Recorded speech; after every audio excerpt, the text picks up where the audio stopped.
Welcome back. Going through a divorce can be a debilitating process for some, but divorces can also wreak havoc on your finances. Taking control of your finances during this challenging time will help you rebuild and secure your financial future.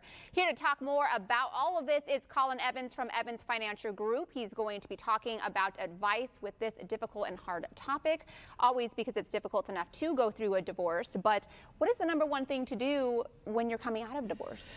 You know, it's such a kind of emotional time, and there can be confusion, cloudy fogginess. Because you got to think, and we see this common time and time again with couples and throughout the years, that typically there's one person in the relationship that's kind of the controller of the finances. It's like. True.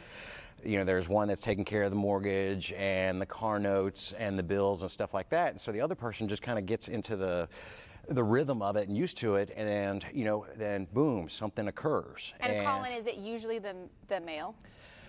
Typically, for the most part, typically it is. We do see that. When we're counseling with like widows and things of that nature, there's typically a confusion along those lines of like, hey, what do I need to do? And so that's very, very similar as to what occurs in divorce.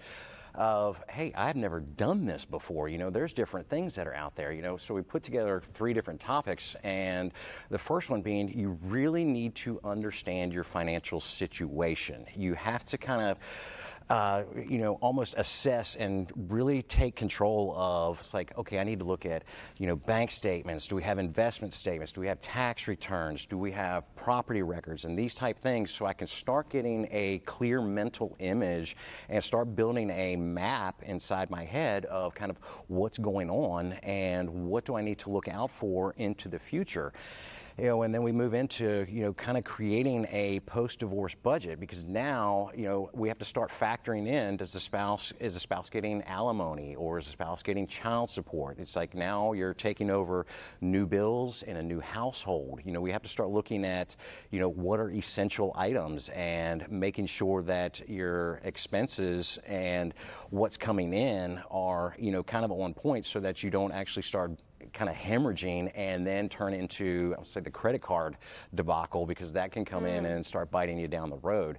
But we start looking into our essentials, of like housing and clothing and, food and stuff like those natures. That's really the good starting point of saying, here's what we need to do. Here's kind of our basis, and here's what we really need to look at. And we can start mapping that stuff out and moving forward, because now we're actually having to create a post-divorce budget and saying, hey, okay, here's where I can go and live within my means, which is kind of the, let's say the un-American thing to do, is we're used to living in debt and things of that nature. It's like, I'm going to have to live off of a fixed income possibly for a period of time, or a fixed budget until things get straightened out or figured out. And Louisiana, our process, is quite time consuming, just for the divorce process. That can be up to a year with children.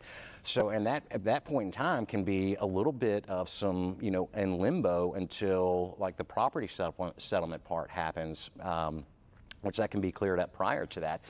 But lastly, one of the biggest things is, seek professional advice. Most likely you've already been in counsel with the legal side of things and visiting with an attorney, and hopefully they've gone to bat for the client and seeing, hey, maybe they negotiated settlement and helped you get through the process for that.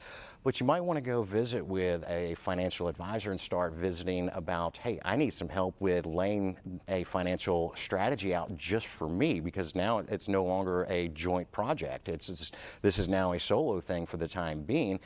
And you might want to also visit with a CPA or an accountant and kind of make sure that anything that you're doing or any financial moves that you're making, because if retirement accounts or things that are investment accounts were part of possibly the settlement that were in there, what are any tax implications, just in case somebody says, I'm just going to cash this stuff in and maybe I'll just take all the funds out.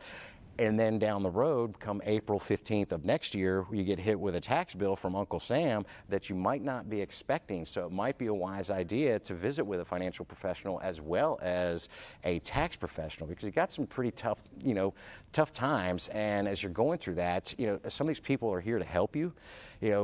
While you might feel a little bit vulnerable and think that people are, coming out to get you, it's a tough time.